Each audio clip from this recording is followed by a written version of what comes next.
اعوذ باللہ من الشیطان الرجیم بسم اللہ الرحمن الرحیم الحمدللہ رب العالمین والصلاة والسلام علی اشرف الانبیاء والمرسلین اللہم عجل لولیک الفرج۔ عزیزان گرامی قدر، آج کیوں پہ بات کریں گے، اور وہ کیوں جو ہر انسان کے ذہن میں آتا ہے کہ اللہ تعالیٰ ایک کیوں ہے۔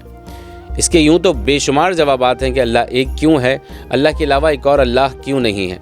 اگر اللہ کے علاوہ ایک اور اللہ ہوتا تو سسٹم بھی ایک اور ہونا چاہیے تھا، اور اگر یہ کہہ لیتے ہیں کہ بھائی سسٹم ایک ہی ہوگا اور دونوں مل کر کام کریں گے تو بڑا مشکل ہو جاتا۔